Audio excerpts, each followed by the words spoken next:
Mari kita masuk bersama di dalam doa. Terima kasih ya Tuhan.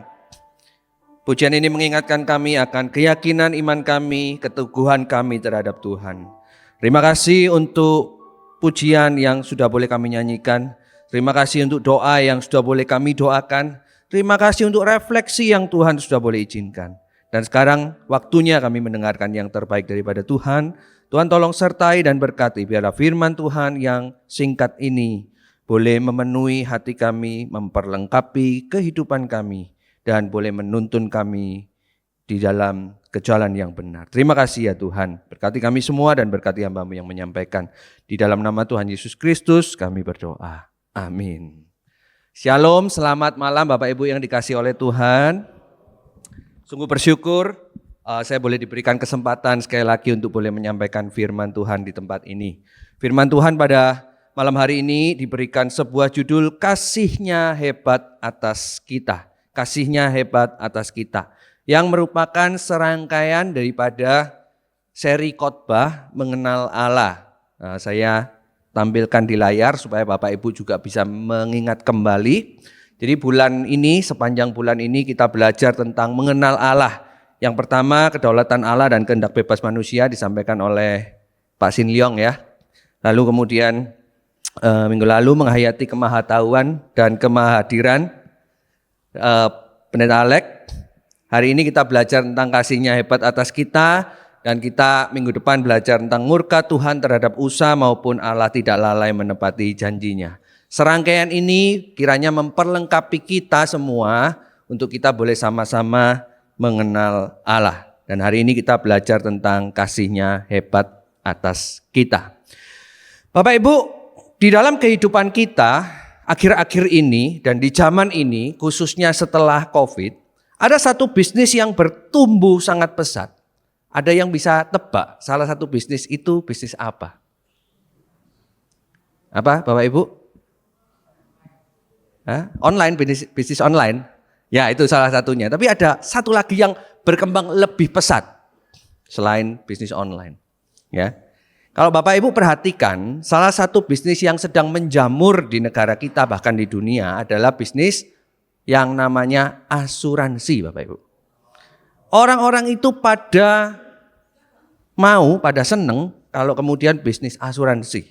Karena apa? Melalui kejadian yang mencengangkan saya bilang, ketika ada pandemi, orang-orang mulai memperhatikan dan mulai sadar bahwa kehidupan di dunia itu sementara.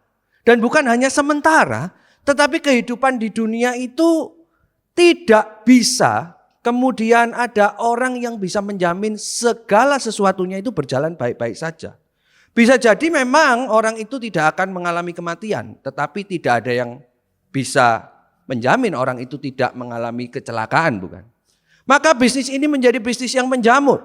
Dikatakan di dalam statistik, ini merupakan 10 industri terbesar di dunia. Dan ketika berbicara asuransi nomor 1 di Indonesia itu adalah asuransi kesehatan. Mereka tahu pentingnya jaminan kesehatan, jaminan kehidupan. Dan orang banyak itu sampai rela melakukan banyak hal, membayar banyak uang untuk mendapatkan jaminan itu. Bapak Ibu, saya tadi sebelum kesini saya coba cari gitu ya. Asuransi itu ada apa aja? Oh banyak Bapak Ibu. Saya teringat ada setidaknya 3 asuransi yang menclok dan lengket di kepala saya ya.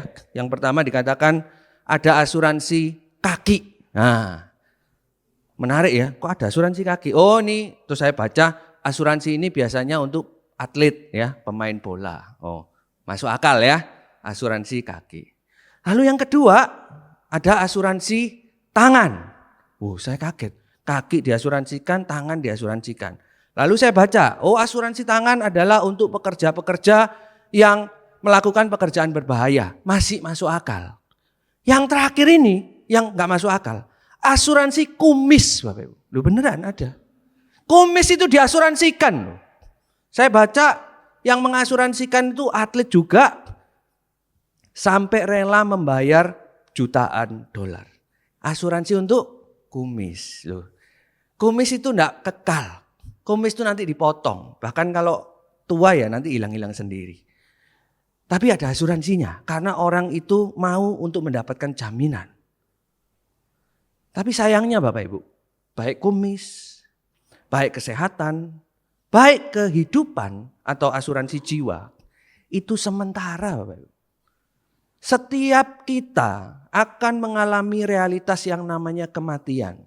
Yang membedakannya hanyalah waktunya. Ada orang-orang yang cepat, ada orang-orang yang lambat, ada yang setengah cepat, ada yang setengah lambat, dan seterusnya. Tapi setiap kita itu pasti akan mengalami kematian. Dan tidak ada satupun yang bisa menjamin kita untuk kita tidak mengalami kematian itu. Firman Tuhan mengatakan upah dosa ialah maut. Setiap kita manusia yang berdosa pasti mengalami yang namanya maut. Dan ketika maut itu tiba, tidak ada yang bisa menjamin kehidupan kita satu orang pun. Dan celakanya lagi, firman Tuhan dengan jelas mengatakan ketika maut itu tiba, kamu semua, saya, Bapak, Ibu, Saudara-saudari, tidak akan mengalami yang namanya hilang. Kita akan mengalami kehidupan. Pertanyaannya adalah mau hidup di surga atau hidup di neraka yang kekal itu. Oleh karena itu Paulus dengan sangat indah memberitakan tentang hal ini. Dan ketika dia memberitakan ini, bukan hanya dia memberitakan dengan sangat indah, tetapi dia memberitakannya dengan sebuah jaminan mulia. Bahwa ketika seseorang itu akan mengalami kematian yang kekal, orang yang mengalami kematian yang kekal itu akan juga mengalami kehidupan yang kekal. Mari kita membuka satu bagian firman Tuhan yang terambil dari kitab Roma pasal yang ke-8 ayat yang ke-31 hingga ayat yang ke-39. Roma pasal 8 ayat yang ke-31 hingga ayat yang ke-39 yang berbunyi demikian. Sebab itu, apa yang akan kita katakan tentang semuanya itu? Jika Allah di pihak kita, siapakah yang akan melawan kita? Ia yang tidak menyayangkan anaknya sendiri, tetapi yang menyerahkannya bagi kita semua. Bagaimana mungkin ia tidak mengaruniakan segala sesuatu kepada kita bersama Dia? Siapakah yang akan menggugat orang-orang pilihan Allah? Allah yang membenarkan mereka? Siapa yang akan menghukum mereka? Kristus Yesus yang telah mati, bahkan yang dibangkitkan, duduk di sebelah kanan Allah dan memohon untuk kita. Siapakah yang akan memisahkan kita dari kasih Kristus? Penindasan atau kesengsaraan atau penganiayaan, atau kelaparan atau ketelanjangan atau bahaya atau pedang. Seperti tertulis, oleh karena engkau kami ada dalam bahaya maut sepanjang hari. Kami dianggap sebagai domba-domba sembelihan. Tetapi dalam semuanya itu, kita lebih daripada orang-orang yang menang melalui Dia yang telah mengasihi kita. Sebab aku yakin bahwa baik maut maupun hidup, baik malaikat-malaikat maupun pemerintah-pemerintah, baik yang ada sekarang maupun yang akan datang, atau kuasa-kuasa, baik yang di atas maupun yang di bawah, ataupun suatu makhluk lain tidak akan dapat memisahkan kita dari kasih Allah yang ada dalam Kristus Yesus. Bapak Ibu, ketika kita mempelajari kitab Roma, banyak pakar sepakat bahwa di bagian awal pasal 1 hingga pasal 11 itu Paulus berbicara tentang konsep, tentang doktrin, tentang apa yang menjadi kepercayaan di dalam dirinya yang kemudian dia juga nyatakan, bagikan kepada jemaat-jemaat. Lalu di bagian pasal 12 hingga ayat yang ke-16, dari pemahaman-pemahaman doktrin yang dia sudah miliki itu, langkah-langkah praktis kemudian dibagikan kepada jemaat. Nah di bagian ini, di Roma 8, ini adalah satu penjelasan tentang doktrin, tentang keyakinan Paulus, yaitu keyakinan imannya kepada Kristus.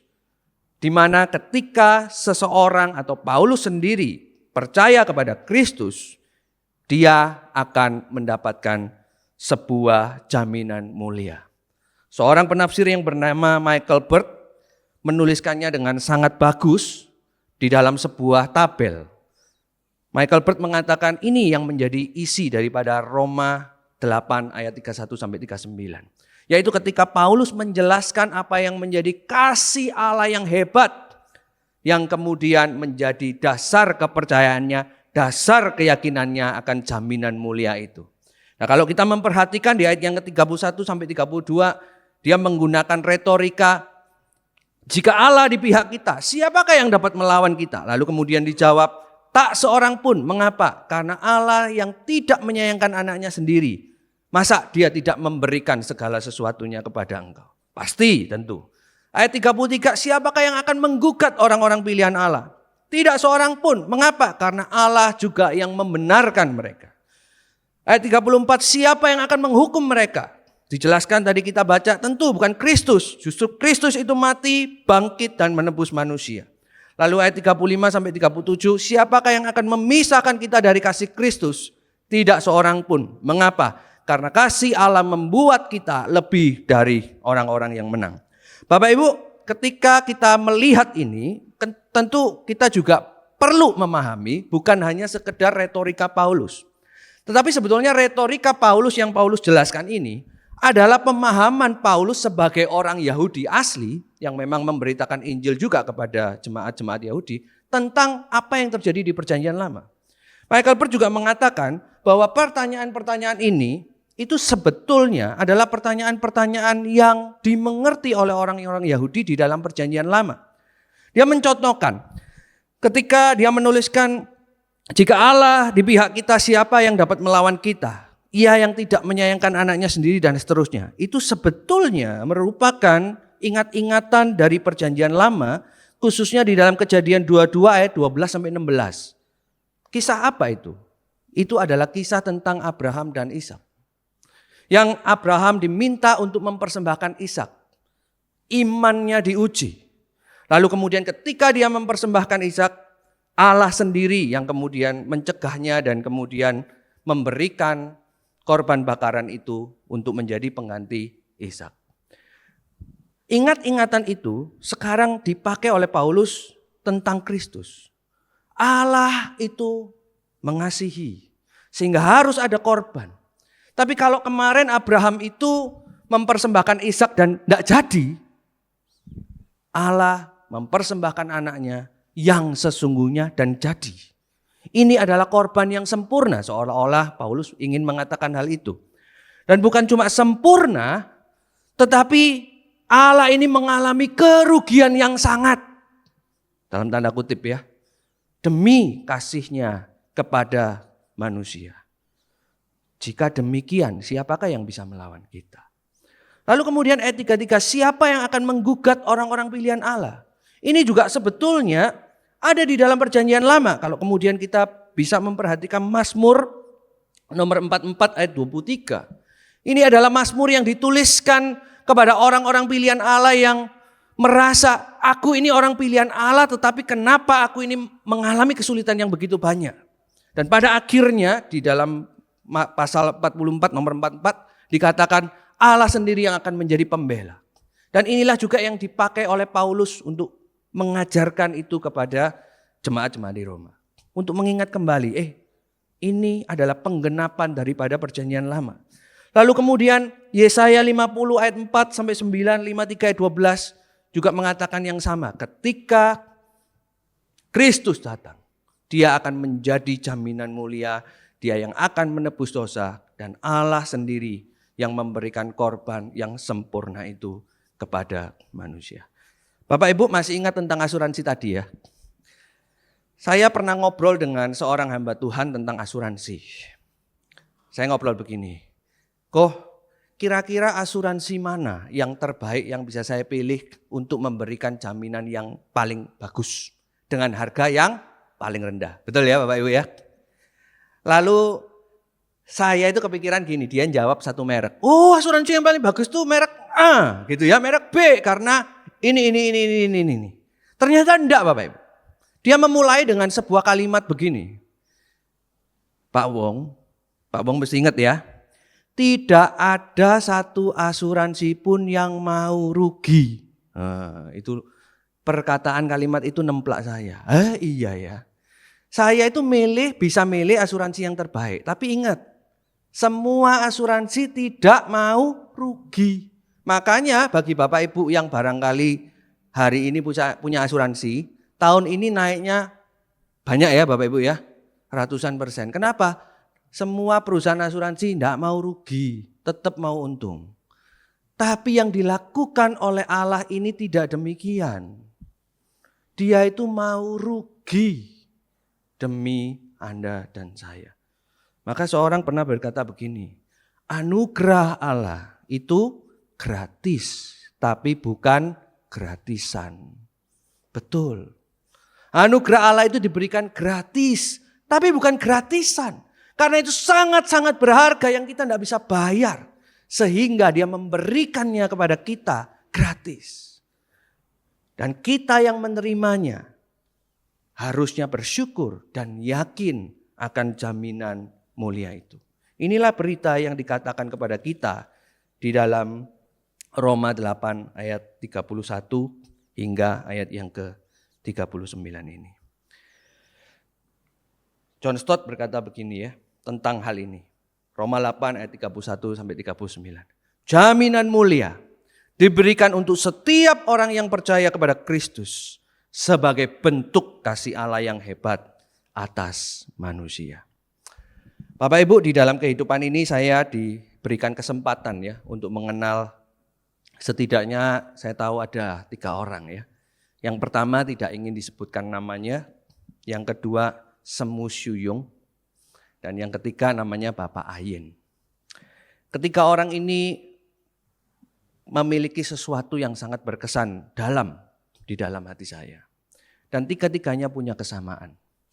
Mereka semua mengalami sakit yang tidak biasa dan boleh dikata sakit terminal. Bapak Ibu, ketika saya diberikan kesempatan untuk menjenguk ya, saya itu kaget Bapak Ibu. Ketika saya masuk kamarnya lalu kemudian menjenguk, dia itu duduk di tempat tidur pasien begitu ya, lalu kemudian dinaikkan. Dan kemudian dia itu nyanyi Bapak Ibu, mukanya seger gitu ya. Lalu kemudian saya tanya, siang Ai, wah puji Tuhan ya kondisinya sudah mulai tambah baik. Lalu dia tersenyum, puji Tuhan. Lalu kita ngobrol. Nah karena dia ngomong puji Tuhan, asumsi saya adalah, oh ya kondisinya lagi baik gitu kan ya. Ai kalau hari-hari seperti ini bed rest di tempat tidur itu ngapain? Oh saya itu selalu menyiapkan satu benda yang menemani saya. Saya pikir handphone gitu ya supaya tidak bosen. Ternyata radio. Dia kasih tahu ini saya bawa radio. Oh menarik, sering dengar radio tak? Iya, tapi saya itu selalu bawa radio karena saya itu selalu mendengarkan siaran rohani. Siaran rohani itu yang menguatkan saya. Saya itu senang kalau kemudian ada firman Tuhan yang dibagikan. Saya itu senang kalau ada pujian yang dinyanyikan, doa-doa yang dinaikkan dan seterusnya. Wah puji Tuhan, biarlah itu menjadi kekuatan daripada AI. Lalu kita ngobrol, berdoa, lalu mau pulang. Pas mau pulang, dokter itu datang Bapak Ibu. Saya ingat sekali ya. Dokter itu datang. Nah, karena dokternya datang, saya kepo, enggak jadi pulang ya. Wah, ini tambah baik ya, kepingin update gitulah, kondisinya gimana. Bareng dokternya datang, kasih diagnosa, lalu dokternya bilang gini, Bu, kondisi ibu ini makin memburuk. Kansernya itu makin menyebar dan ibu sepertinya tidak punya waktu yang lama lagi. Ketika mendengarkan berita itu Bapak Ibu, ibu itu seolah-olah sudah tahu. Dan kemudian dia tersenyum. Terima kasih dok, saya sudah tahu. Oleh karena itu, saya menghadapinya dengan sebuah senyuman. Bapak Ibu, hari itu saya merasa, Tuhan terima kasih. Bukan saya yang membesuk jemaat ini. Saya yang dibesuk sama jemaat ini. Cuma saya yang disuruh datang ke rumah sakit. Saya tanya, kok punya iman sekuat itu? Saya belajar untuk percaya sama Tuhan. saya belajar mengandalkan Tuhan. Dan pujian yang tadi dinyanyiin tuh loh Bapak Ibu. Satu-satunya yang ku andalkan. Menjadi pujian yang menemani AI itu. Sampai dia dipanggil oleh Tuhan. Demikian pula dengan Semu Suyung. Saya teringat sekali ketika saya doa untuk Semu Suyung di lantai 3 waktu itu. Saya tidak kuasa menahan air mata. Kenapa? Karena ketika ngobrol sama Semu Suyung, dia bilang begini, aku udah punya jaminan mulia. Apalagi yang saya takuti? Apalagi yang saya tunggu? Wow, itu adalah sebuah penghiburan yang luar biasa. Bagi saya sendiri ketika mendoakannya, Tuhan terima kasih untuk pahlawan-pahlawan iman ini yang mengingatkan kami, yang mengingatkan saya sebuah realitas kematian.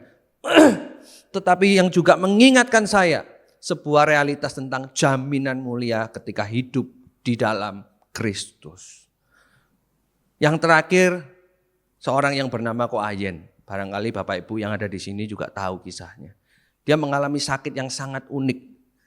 Dia nggak bisa makan, makannya itu cuman jus sayur dan maaf kata ya, jus sayur itu pun ampasnya sayur. Dia nggak bisa makan nasi, dia nggak bisa makan apa-apa.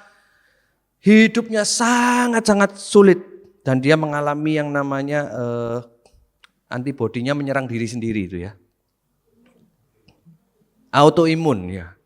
Dan dia sangat kesakitan. Ketika saya sama istri besok ke sana, kami ini harus menjaga diri.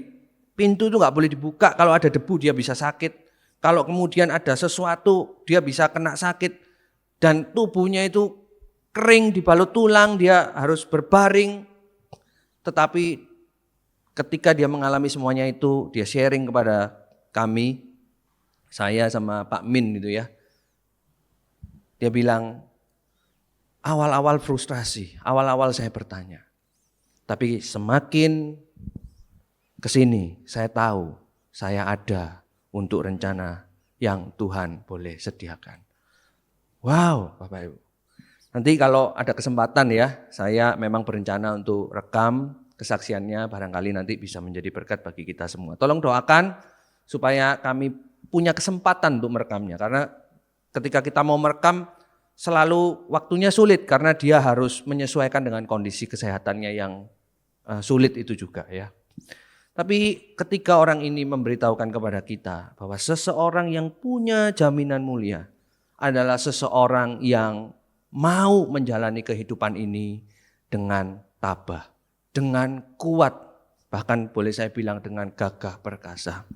Bapak Ibu, ketika kita membandingkan kehidupan masa kini dengan masa lalu, saya juga yakin hal-hal semacam ini bukan cuma terjadi di masa kini. Di masa lalu orang-orang percaya juga sudah membuktikannya. Paulus di dalam suratnya yang lain, bukankah dia pernah berkata, hidup adalah Kristus dan mati adalah keuntungan.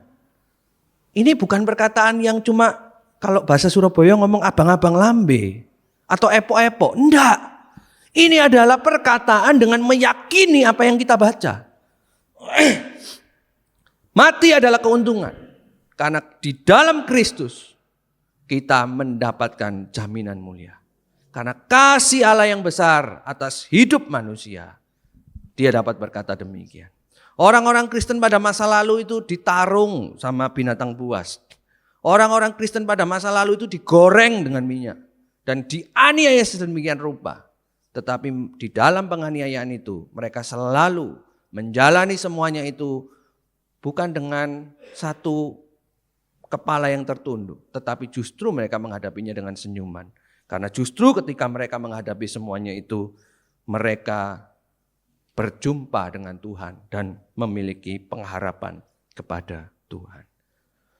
Jika demikian, jika kita sudah memiliki menyadari kasih Allah yang begitu besar, kalau kita sudah punya jaminan mulia, apa yang harus kita lakukan di dalam kehidupan ini? Nah, hari ini saya ingin kita mengingat 3 Mei ya. Kalau lupa ini aja, Mei 2 kali ya, Mei gitu ya. Yang pertama meyakini. Ayo kita belajar meyakini bahwa Kristus itu ada untuk setiap kita. Saudara, meyakini itu bukan tahu tentang Tuhan. Tahu tentang Tuhan itu satu hal, betul. Tetapi meyakini Kristus di dalam kehidupan kita adalah betul-betul tahu dan kemudian menerapkan pengetahuan itu untuk berjalan bersama dengan Tuhan. Kalau kemudian kita berjalan bersama dengan Tuhan dan meyakini tahu akan hal itu, saya percaya kehidupan kita merefleksikan jaminan mulia itu. Yang kedua adalah melayani. Orang yang mengerti tentang kasih Tuhan yang begitu besar adalah orang yang mau untuk melayani Tuhan dengan sungguh. Melayani Tuhan bukan mengerjakan pelayanan. Mengerjakan pelayanan itu saya melakukan pelayanan untuk mendapatkan sesuatu. Tetapi melayani Tuhan adalah saya sudah mendapat kasih yang begitu besar untuk kemudian saya berkontribusi untuk pekerjaan Tuhan. Dan yang ketiga adalah menginjili. Itu harusnya otomatis meluap di dalam kehidupan kita untuk kita boleh berbagi. Bapak Ibu, di dalam grup hamba Tuhan pacar, itu ada satu obrolan yang selalu berulang dan kemudian mendapatkan respon yang banyak. Apa itu Bapak Ibu? Makan Bapak Ibu. Pak Sinlyong ini, saya kalau panggil Pak Sinlyong bukan boksu ya, tapi bosku gitu ya. Pak Bos ini kalau siang-siang hari ya, dia lagi masak atau dia lagi beli makanan terus difoto, jebret. Terus posting di grup ya, krengsengan. Wah. Lalu dia masak burger made in home ya, dan sebagainya dan seterusnya.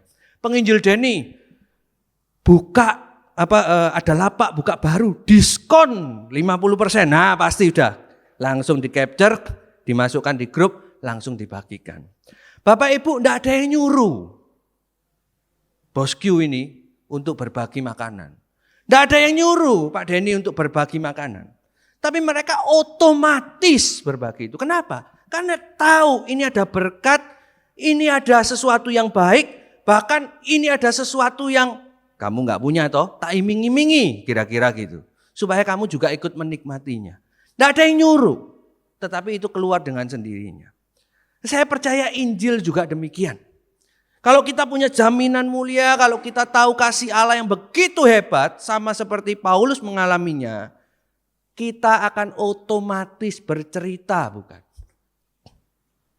Kalau kemudian kita kaitkan ini dengan konteks daripada surat Roma, Bapak Ibu, surat Roma itu dituliskan bukan hanya untuk pengetahuan. Kitab Roma itu dituliskan untuk seorang tahu, meyakini akan apa yang menjadi imannya. Lalu di Roma 12, karena itu persembahkanlah tubuhmu sebagai persembahan hidup. Betul ya? Itu adalah melayani. Dan yang terakhir di Roma 16, diceritakan Paulus di Roma mengabarkan Injil kepada semua orang, bahkan kepada prajurit yang menawan dia.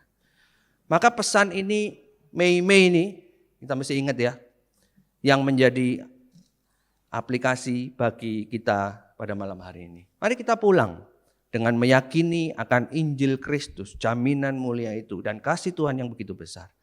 Mari kita melayani untuk merefleksikan kasih-Nya. Dan kemudian kita berbagi kabar baik itu untuk mewartakan kasih Allah dan jaminan mulia itu. Mari kita berdoa. Tuhan, terima kasih untuk firman-Mu yang boleh menguatkan kami, mengingatkan sekali lagi akan jaminan mulia, akan keyakinan iman, akan kasih Allah yang begitu besar. Tuhan, biarlah ketika firman ini disampaikan, barangkali kami sudah mendengar berkali-kali. Barangkali kami sudah merefleksikan itu. Barangkali kami juga bosan dengan hal ini. Tapi pada malam hari ini ya Tuhan, tolong jamah kami sekali lagi. Biarlah ingat-ingatan ini bukan menjadi sebuah kejenuhan, bukan menjadi sebuah kebosanan atau menjadi sebuah hal yang diulang-ulang. Tetapi menjadi sebuah hal yang Tuhan mau katakan di dalam kehidupan kami.